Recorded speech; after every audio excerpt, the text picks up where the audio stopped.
Iya, Assalamualaikum warahmatullahi wabarakatuh. Angku Karni Ilyas, terima kasih. Kalau saya melihat dengan kejadian hari ini, ya Pilkada DKI yang begitu lancar, baik. Kata-kata yang ingin saya keluarkan pertama-tama adalah nggak benar kalau selama ini ada yang bilang bahwa pemerintah ikut campur atau karena bansos atau karena kecurangan. Kenapa? Kalau pemerintah atau karena bansos, karena yang lain-lain itu menjadi satu tolok ukur untuk sesatu calon bisa menang, pasti RK sama Suswono menang. Itu yang pertama. Artinya memang kehendak rakyat, memang rakyat memilih. Rakyat memilih orang yang memang dianggap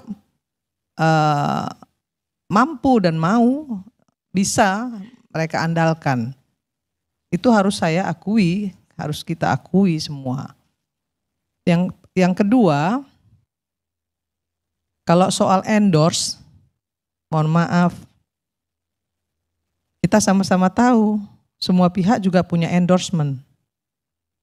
Dan saya juga banyak melihat di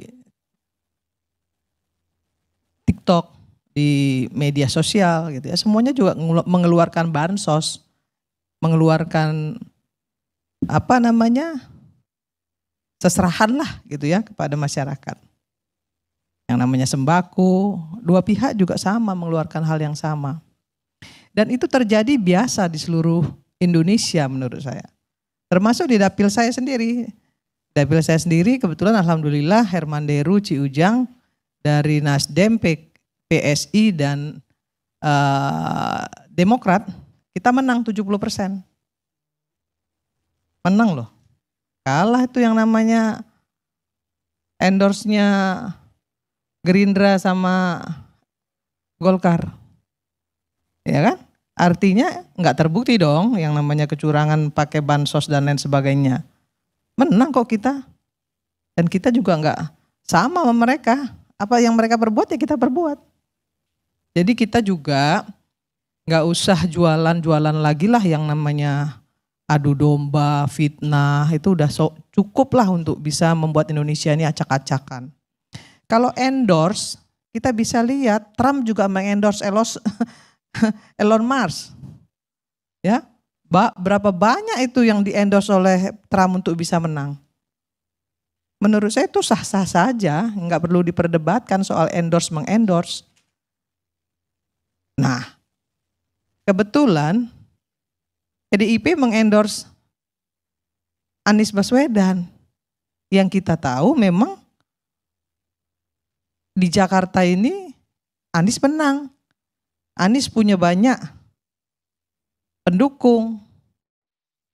Nah, persoalannya apa? Kenapa kok bisa sekarang ini 39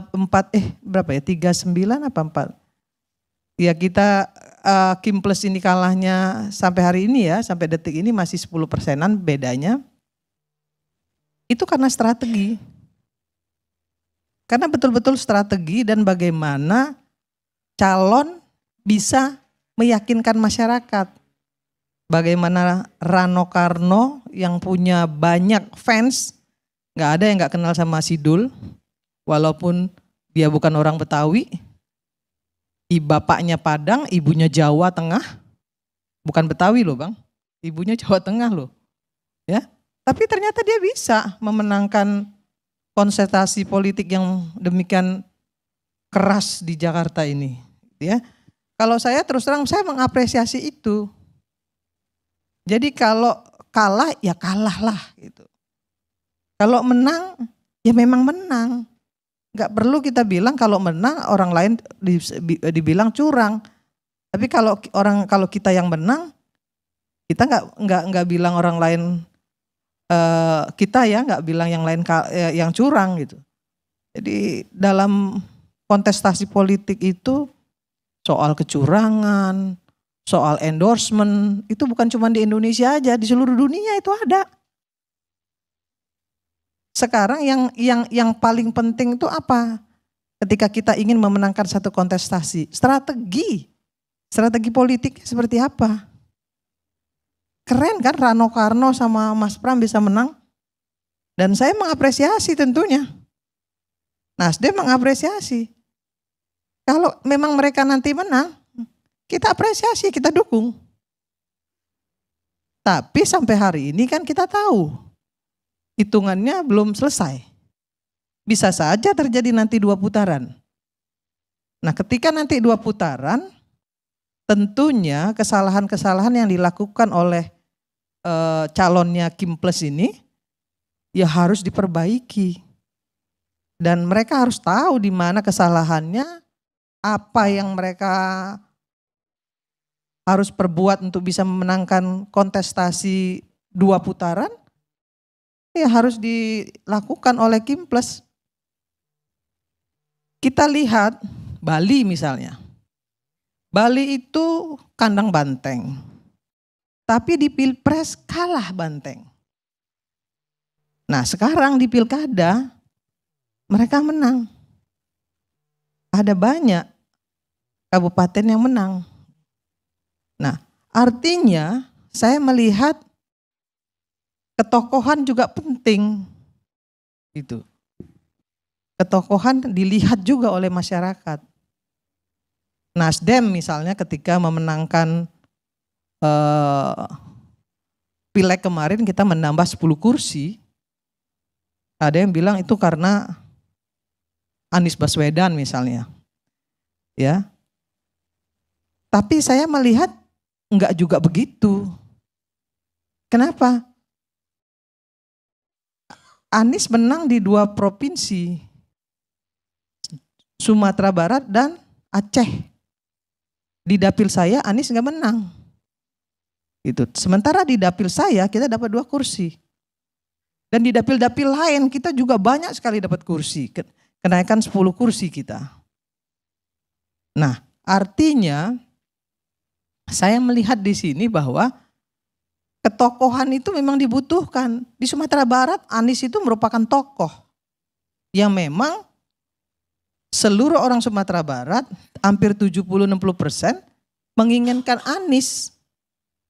Nah, tapi di tempat lain ternyata enggak menginginkan Anies. Nah, menginginkan Prabowo. Nah begitu juga misalnya di Sumatera Selatan. Saya menjadi caleg Bang Karni. Saya bisa menang 180.650 suara. Mengalahkan yang namanya anak gubernur. 160.000 dan itu enggak gampang. Luar biasa pertarungannya. Sumsel. Itu enggak gampang. Lawan anak gubernur loh di bawah saya loh. Semua orang enggak ada yang yakin saya bisa menang. Tapi saya bisa buktikan bahwa saya mendapatkan suara tertinggi di dapil saya. Kenapa? Karena saya kerja. Saya turun 1 tahun sebelumnya. Kemudian saya bikin yang benar-benar strategi saya, itu yang namanya saksi itu memang rapi. Saksinya rapi, sehingga nggak bisa ada yang dicuri suara saya. Kalau ada permainan, semua nggak ada yang nggak main. Sama Bang, nggak ada partai yang nggak main, semua main. Saya nih saksi hidup masalahnya, kalau orang nggak pernah nyalon, ya nggak pernah nyalek, memang kalau ngomong tuh enteng gitu ya. Wah begini, asumsi begini. Tapi coba nyalon, biar tahu. Bagaimana situasi beceknya lapangan itu seperti apa gitu. Nah, kita berharap dengan kontestasi yang ada hari ini di seluruh Indonesia, kalau saya dan kami di Nasdem pribadi, yang paling penting dari semuanya adalah kekalahan atau kemenangan itu jangan sampai merusak persatuan dan kesatuan bangsa. Cukup sudah. Jangan hadap-hadapkan rakyat dengan rakyat dan jangan hadap-hadapkan rakyat dengan pemerintah. Kapan pemerintah mau kerja? Kasih waktu mereka untuk kerja, kemudian kita koreksi. Kan itu yang harus dilakukan. Nah, terkait lagi misalnya Sumatera Utara. Kenapa Bobi misalnya bisa menang? Ada yang mengatakan bahwa karena endorse Jokowi misalnya seperti itu. Kita sama-sama tahu Sumatera Utara itu kandang banteng. Seberapa besar Jokowi juga nggak datang ke sana.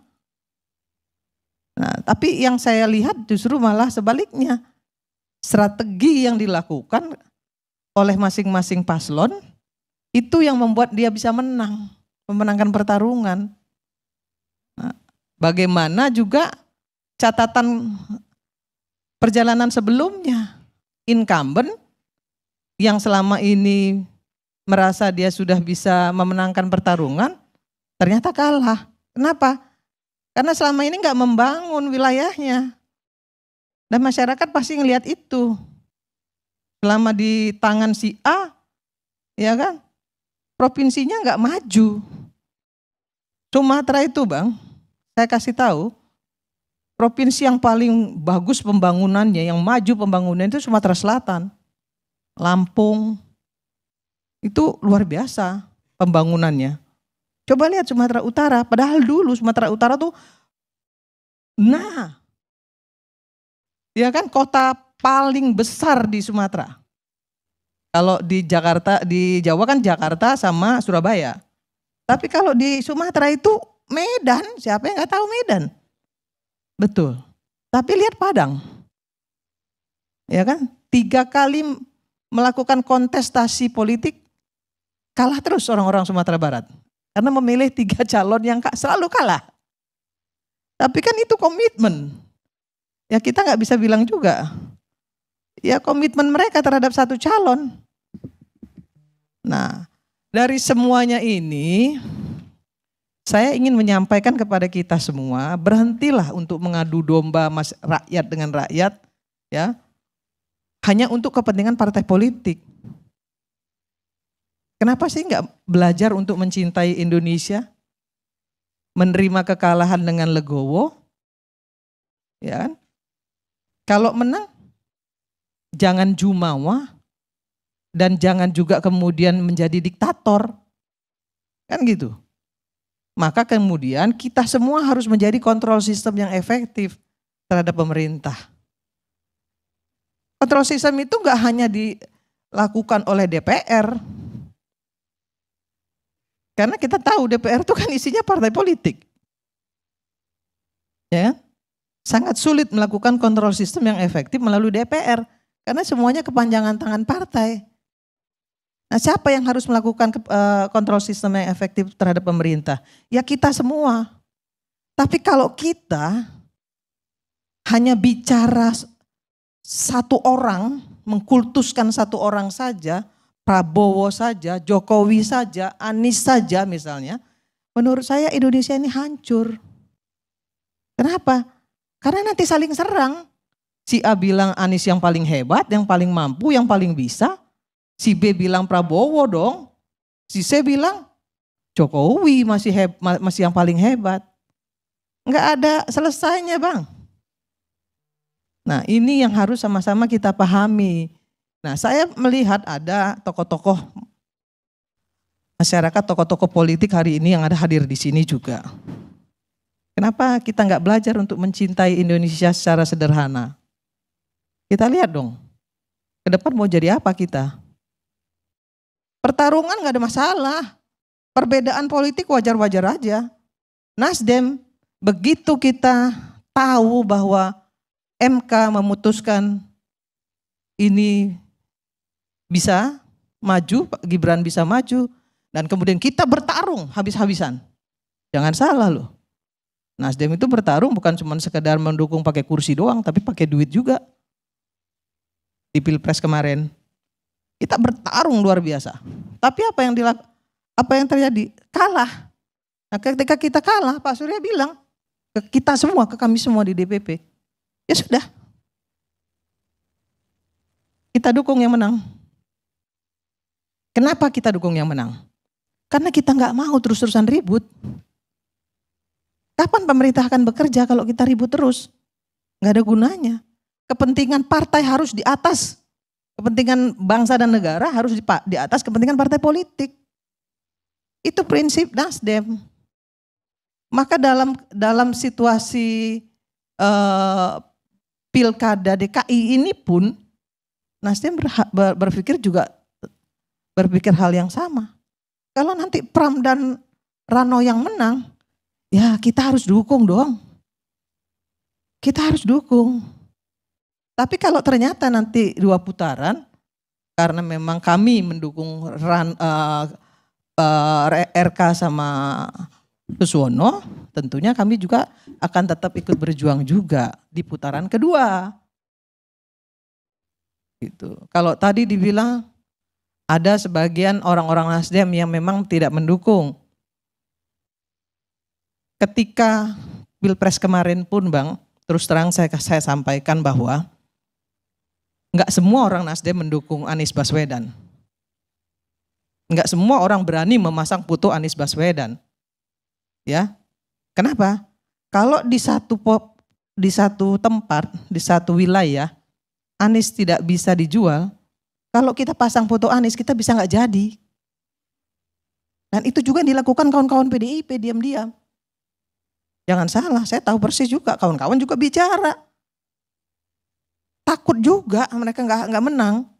Misalnya Ganjar di tempat nggak bisa dijual, mereka juga banyak loh yang diam-diam nggak melakukan nggak memberikan supporting, gitu, diam-diam bersembunyilah istilahnya begitu dengan diam-diam, karena mereka juga mau menang. Nah ini apa ini namanya Adinda? Strategi politik. Nggak mau, jangan sampai ijitibeh, ya mati siji mati kabeh, ya nggak gitu juga dalam politik, gitu. Jadi nggak, iya, ya kita nggak boleh juga. Mati siji mati kabeh. Iya, kalau mukti siji mukti kabeh itu menurut saya itu kan itu kata-kata idealis saja, faktanya nggak ada seperti itu. Itu bukan fakta, itu idiom. Ya, itu kata pujangga itu. Kalau fakta di lapangannya nggak ada seperti itu. Bukan, Bu. Mana ada orang yang mau, mohon maaf sebentar ya. Tadi kan saya belum, waktu Anda ngomong saya kan nggak ngomong kan. Nah, ya. Jadi menurut saya hal-hal seperti ini harus menjadi teladan bagi kita semua. Kalau nanti Pram sama Rano menang, yuk kita dukung. Tapi kalau misalnya terjadi 2 periode, tentu Kim Plus juga akan berusaha semaksimal mungkin untuk bisa memenangkan pertarungan. Gitu. Baik, Bu. Ini bukti bahwa, Bang Karni, bukti bahwa tidak ada kecurangan di Pilkada DKI.